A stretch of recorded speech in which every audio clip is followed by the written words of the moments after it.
with the election just days away, it was a final chance for both President Trump and former Vice President Joe Biden to appeal to undecided voters. Here to break it all down for us via FaceTime is Dr. Raphael Sonenshein. We like to call him Rafe, Executive Director of the Pat Brown Institute for Public Affairs at Cal State LA. Doctor, thanks for being with us today.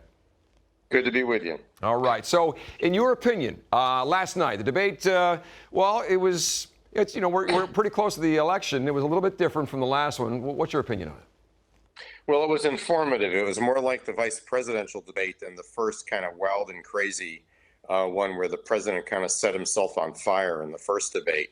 So we actually learned a lot about very important differences in their style and on key issues. So I thought it was useful.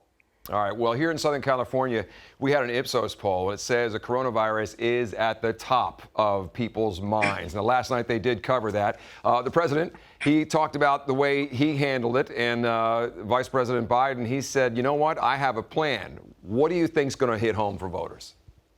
Well, I think it's already hit home, and nothing changed from the debate, which is that the voters have cast a very harsh judgment on the president's program, or what Biden says is a lack of a plan. It has not gone over well with the voters.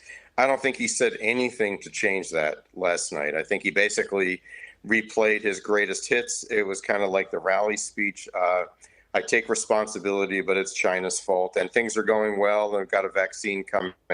I don't think that was persuasive, and I also think that's the hardest thing he has to overcome, because it makes everything else subject to question. That's the one the voters have really fastened on. So the voters they're confident that Biden's got a plan, and they're going to hook onto that. Is that what you're saying?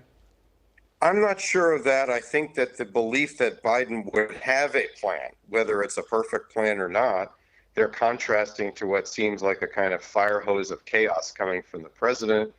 A lot of promises that don't turn out to be true, and just basically bad news that is presented as good news. So I think that all Biden had to do was be credible that he can adopt a reasonable plan. And I think that was successful for him. All right, let's talk about Mr. Biden. Of course, there's allegations. We knew that was going to come up about.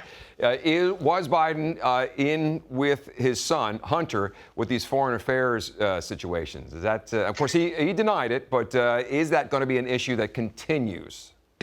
Well, it's an issue that'll continue because it's what the White House and the party will push. It appears to be largely nonsense, but I think the main thing the president wanted to do that he succeeded in was getting the words Hunter Biden, laptop, and the big guy or something in there.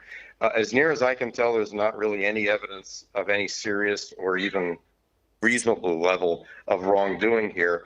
But in a campaign near the end, you just try to throw some stuff up against the wall, and I think that's one thing he can come away from the debate if you're the president, saying, well, at least I got to say all those words. So the president really didn't do well. It was a slam dunk for Biden pretty much last night, is what you're saying. No, I wouldn't say it was a slam dunk, because he wasn't able to attack Trump on corruption, because Trump is very good at saying you're one too before you even launch your attack.